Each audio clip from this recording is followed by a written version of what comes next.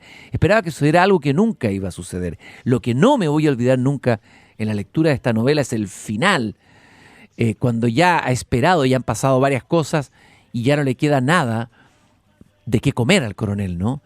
Y la mujer, dice, se desesperó. Y mientras tanto, ¿qué comemos?, preguntó. Y agarró al coronel por el cuello de la franela. Lo sacudió con energía. «Dime, ¿qué comemos?».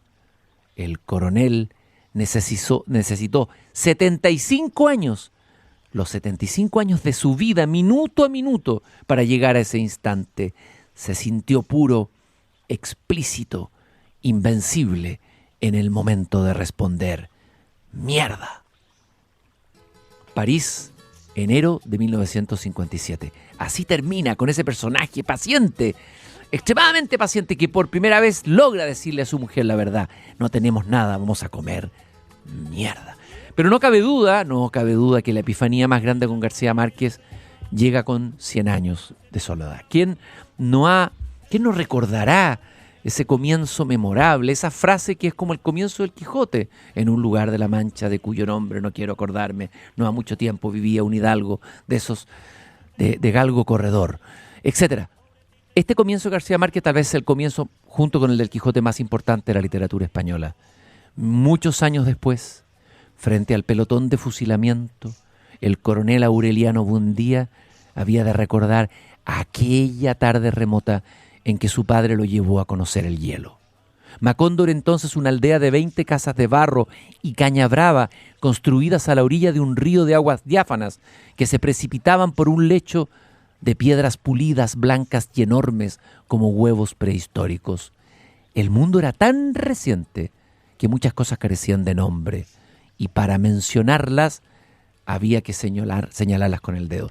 Lo que le pasa a uno como lector es que siente en esta novela que el mundo que está contando García Márquez es nuevo y reciente y está apareciendo por primera vez ante sus ojos. Esa fue la conmoción que sufrieron los primeros lectores del libro, los amigos de García Márquez, y el mismo García Márquez tuvo una experiencia, yo diría, casi mística al escribir esta novela. Hay una estupenda biografía de un norteamericano, Gerald Martin, Gabriel García Márquez, Una vida, donde se cuentan los pormenores de cómo le fue naciendo a borbotones la novela a García Márquez.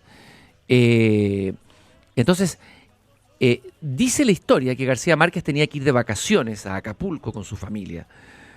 Estaba pasando penurias, no podía realizar su vocación de escritor, tenía que trabajar en periódicos, haciendo una serie de pitutos, pero no le había dedicado tiempo a su familia.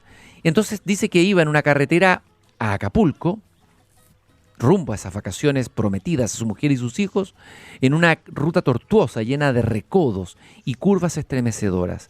Y García Márquez, que siempre fue un conductor apasionado, le gustaba mucho conducir automóviles, estaba disfrutando de lo lindo al volante de su pequeño Opel blanco, recorriendo el paisaje cambiante de la carretera mexicana. Pero no llevaba mucho tiempo conduciendo aquel día cuando de la nada la primera frase de una novela se le presentó en su cerebro. Él iba manejando, vamos con García Márquez en un auto en Acapulco, y de pronto, en una curva, imagínense ustedes, le llega desde adentro de no se sabe dónde esta frase. Muchos años después, frente al pelotón de fusilamiento, el coronel Aureliano Buendía había de recordar aquella tarde remota en que su padre lo llevó a conocer el hielo. Y él sintió que detrás de esa primera frase, invisible pero palpable, estaba toda la novela, como si le fuera dictada desde arriba. Fue poderoso e irresistible como un hechizo. Y como sumido en un trance, García Márquez se hizo a un lado de la carretera, dio media vuelta con el Opel y tomó rumbo nuevo hacia Ciudad de México. Sonaron las vacaciones con la familia, se metió inmediatamente frente a una máquina de escribir y se puso a escribir en estado de trance, así como Albert Einstein, cuando dicen que elaboró la teoría de relatividad, dejó de comer, se sentó y no salió de ese escritorio durante todos los días que siguieron, que fueron varios meses. El biógrafo se pregunta qué es lo que le había pasado a García Márquez. ¿Por qué era capaz ahora, después de tanto tiempo de escribir este libro, había escrito otro? Se había dado cuenta, en un súbito y revelador fogonazo de inspiración, que en lugar de un libro sobre su infancia, debía escribir un libro sobre sus recuerdos de infancia. En vez de hablar de la realidad, debía de hablar de la representación de la realidad. En lugar de un libro acerca de Aracataca, que es su aldea natal, y sus habitantes, debía narrar adoptando la visión del mundo de aquellas personas. ¿Y cómo era la visión de ese mundo? Era un mundo imaginado, llena de historias, llena de leyendas, y así fue como nació la novela. García Márquez, cuando tiene que matar a uno de los personajes entrañables del libro, que es Aureliano Buendía, que es el personaje, el abuelo de alguna manera de su propia historia, tiene una sensación de vacío tan tremenda que termina de escribir el texto y se da cuenta que ya la novela ya la ha terminado. Han pasado varios meses en que se ha dedicado solo a eso y han tenido que vivir de la nada con su mujer y sus hijos. Pero su mujer lo acompañó en esta tarea titánica, puso la confianza y la fe en él. y a las 2 de la madrugada, después de culminar la proeza de ponerle punto final a la novela en su máquina de escribir, imaginémoslo ahí en su máquina de escribir a García Márquez, porque él escribía en máquina de escribir, subió al dormitorio donde Mercedes dormía profundamente, se tumbó en la cama y lloró durante 2 horas. ¿Y por qué lloró? Porque le había dado muerte al personaje central de la novela. En el fondo había cerrado todo un periodo de su vida. Es decir, le había pasado algo que mucho más que literario, digamos, su vida entera estaba jugada en este libro, ¿no? Hay algo muy bonito que es que, bueno, agarra los manuscritos escritos en máquina de escribir con su mujer y deciden enviarlo al editor en Buenos Aires. Eran así un mamotreto escrito a máquina, ¿no? Y estamos hablando del año 1966. Y García Márquez acompañó a su mujer Mercedes a la oficina de correos para mandar a Buenos Aires el manuscrito terminado de 100 años de soledad. Tanto García Márquez como su mujer parecían 2 supervivientes de una catástrofe, cuenta el biógrafo Gerald Martin. El paquete contenía 490 páginas mecanografiadas. Tras el mostrador, el funcionario de la estafeta anunció 82 pesos. García Márquez observó a Mercedes rebuscar en el monedero. No tenían más que 50 pesos para mandar la novela por correo, de manera que solo pudieron mandar una mitad del libro. Lo peor de todo, después cuenta García Márquez en un discurso, que se equivocaron y mandaron la segunda parte, no la primera. García Márquez hizo que el funcionario fuera quitando hojas, como si se tratara de rebanadas de jamón, hasta que los 50 pesos bastaron en la balanza. Imagínense ese momento. Volvieron a la casa, empeñaron la estufa, el secador y la licuadora. Regresaron a la oficina de correos y enviaron el segundo bloque, o sea, la primera parte que debieron haber mandado primero. Al salir, Mercedes, la mujer de García Márquez, se detuvo y le dijo a su esposo: «Oye, Gabo, ahora lo único que falta es que esa novela sea mala». Así fue, y esta es la historia de cómo García Márquez se va a convertir en el escritor más popular en lengua española, cómo ese libro va a llegar a Buenos Aires, la ciudad de las grandes editoriales. El editor, al leer las primeras páginas, va a darse cuenta que está ante una revolución en el lenguaje y en la literatura hispanoamericana, y de ahí para adelante García Márquez se va a convertir, va a salir de ese anonimato, de esa pobreza consecuente con la que vivió durante muchos años, y se convertirá finalmente en el Premio Nobel de Literatura. En los últimos años, García Márquez, que ya había tenido toda la fama del mundo, era rodeado por la admiración de presidentes, de gente anónimo en la calle, y pasó un periodo, cuenta aquí el biógrafo, de honda pena, sentí que se levantaba en las mañanas y ya no tenía nada que decir, que debe ser algo terrible para un escritor al final de sus días. Y en un momento determinado, con el biógrafo, se encuentra, porque se habían hecho amigos, y se dice que García Márquez ya estaba perdiendo un poco la memoria. Imagínense un hombre que vivió de la memoria y que construyó toda su narrativa en el recuerdo de su infancia y de todo ese mundo fabuloso de la Colombia profunda, de la Colombia costeña. Se sientan en un café. Dice el biógrafo, estábamos sentados en unos sillones enormes en el salón solitario del hotel en Ciudad de México, y afuera el siglo XXI pasaba ante nuestros ojos a velocidad vertiginosa. 8 carriles de un tráfico que no cesaba nunca. García Márquez me miró y me dijo: «¿Sabes? A veces me deprimo». «¿Tú, Gabo? Después de una vida como la tuya. No es posible. ¿Qué razón puede haber para deprimirse?». Y entonces Gabriel García Márquez hizo un gesto hacia el mundo que se extendía más allá de la ventana. La gran vía urbana, la fuerza silenciosa de todos aquellos individuos corrientes que se dirigían a sus quehaceres cotidianos en un mundo que ya no le pertenecía. Y luego me miró de nuevo y murmuró: «Darme cuenta que todo esto se acaba». Es García Márquez en su honda soledad, la soledad de cualquier hombre. Por eso cuando fui a visitar su tumba en Cartagena de Indias hace unos días, sentí esa soledad profunda del gran narrador que tuvimos, del gran Sherezad de las 1001 noches latinoamericanas. Ya en el último año, los últimos años, subí el año 2007, se editó 100 años de soledad en una edición de 1 millón de ejemplares. Eso solo se había hecho con el Quijote de la Mancha. García Márquez tenía que hacer un discurso. Estaba el rey de España, estaban los presidentes de la República, los más grandes escritores de Latinoamérica, entre ellos Carlos Fuentes. Y llegó Bill Clinton de sorpresa a la ciudad de Cartagena. Tomó un avión especial. Gran admirador Bill Clinton de García Márquez. Tanto es que ahora acaba de publicar una novela Bill Clinton, empujado por la admiración que tenía por García Márquez. Y el Gabo estaba con problemas de memoria.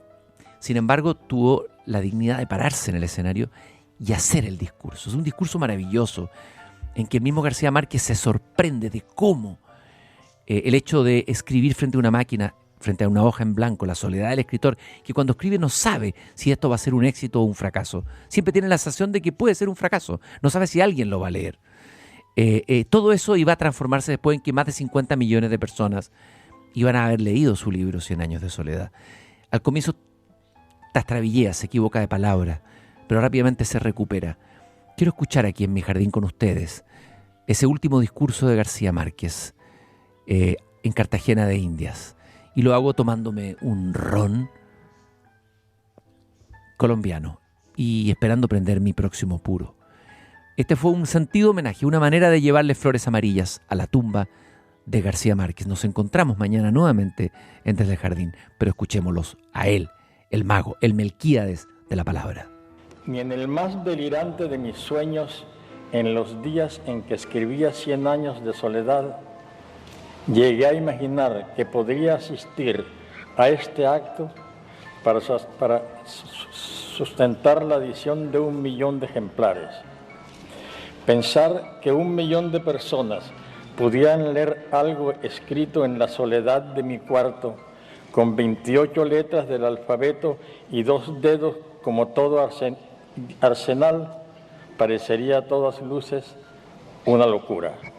Hoy, las academias de la lengua lo hacen con un gesto hacia una novela que ha pasado ante los ojos de 50 veces 1 millón de lectores y hacia un artesano insomne como yo, que no sale de su sorpresa por todo lo que le ha sucedido.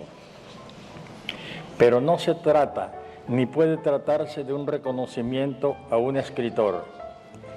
Este milagro es la demostración irrefutable de que hay una cantidad enorme de personas dispuestas a leer historias en lengua castellana y por lo tanto 1 millón de ejemplares de 100 años de soledad no son 1 millón de homenajes al escritor que hoy recibe sonrojado el primer libro de este milagro. Es hora de entrar y cerrar la puerta por hoy. Mañana, Christian Barken nos invita a volver a salir al aire libre para cultivar las ideas y las palabras desde el jardín, en Pauta 100.5.